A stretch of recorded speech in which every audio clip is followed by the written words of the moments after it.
Sometimes the most expensive door in a game is not a boss door. It is a pre-order code, a special edition, or a little store listing that says, "Surprise, the mission costs extra." Today we are counting down 10 games that had real modes and missions in bonus packs. You paid for the game. They kept a piece at the desk. Kicking it off at number 10. Number 10, Assassin's Creed Rogue tucked the Siege of Fort Disable into pre-order bonus territory. Ubisoft later made Rogue Remastered include all the original DLC, including that mission and the armor of Sir Gunn, but at launch this was the usual little handshake. Reserve early, get a fort raiding mission. Our read, if it has enemies, objectives, and a map marker, it probably belonged in the game menu. Number 9, Assassin's Creed Syndicate made the Darwin and Dickens Conspiracy a pre-order unlock.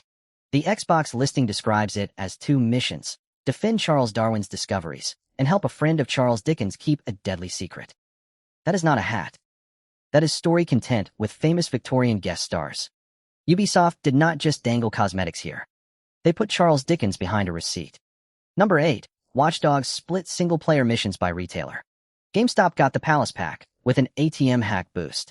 Amazon got Signature Shot, a mission that unlocked a biometric assault rifle and the Black Viceroy's outfit. So your version of Chicago depended on where you bought the box. Honestly, nothing says hacker fantasy like being defeated by a checkout aisle. Number 7, Far Cry 4 sold the Elephant Riding Mountain Chaos, then used Herc's Redemption as the pre-purchase candy. Steam's own pre-order post said it included 60 minutes of gameplay, 3 extra missions, and 1 exclusive weapon. 60 minutes is not a skin. That is an episode. To be fair, Herc is funny. To be less fair, so is giving everyone the missions they paid around. Number 6, Assassin's Creed Unity had the Chemical Revolution as pre-order mission bait, then later sold Secrets of the Revolution on Steam for $6.99. That pack included 3 missions: the Chemical Revolution, the American Prisoner, and Killed by Science, plus 8 weapons. Unity had enough launch problems without the side quests doing retail gymnastics. The guillotine was apparently in the pricing department. Number 5, Alien Isolation put Crew Expendable in the Nostromo Edition pre-order lane.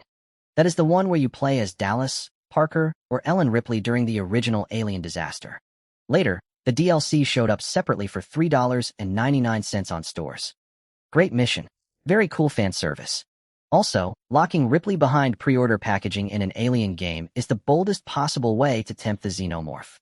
Number 4, Deus Ex Human Revolution had the explosive mission pack. The Xbox listing is blunt: $2.99 to unlock Tom's rescue bonus mission, a grenade launcher, remote explosives, and an automatic unlocking device. That is very Deus Ex, honestly. A game about corporate control also sold you a little corporate control box. Jensen never asked for this, and neither did your wallet. Number 3, LA Noire turned detective cases into retailer prizes. GameStop had the Naked City. Walmart had a Slip of the Tongue, later shown by Rockstar as pre-order and launch exclusive content before becoming DLC. PlayStation's DLC breakdown listed individual cases at $3.99. This one is wild because cases are the game. Imagine buying a detective story, and the clerk keeps Chapter 7 under the counter. Number 2, Metro. Last Light put Ranger Mode in the limited edition and sold it separately as Day 1 DLC for $4.99, or £3.99. This was the no-HUD, harsher survival mode that fans treated as the pure Metro experience. Deep Silver said retail bonus demands were involved. Our read: when the most immersive difficulty is a receipt bonus, the apocalypse has excellent accounting.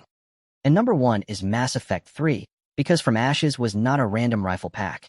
It was Day 1 DLC, listed on Xbox at $9.99, with Javik, the last Prothean squadmate, plus an Eden Prime mission. BioWare said the download was 600 plus megabytes of new content, not just an unlock. Fine, but from the player's side? The last living Prothean being extra is galactic level checkout behavior. That is the list. Which one got you? The missing cases, the locked difficulty, or Javik standing at the DLC counter? Drop it below. This is the Loot Desk, where we read the fine print so you do not have to get ambushed by it. Catch you next time.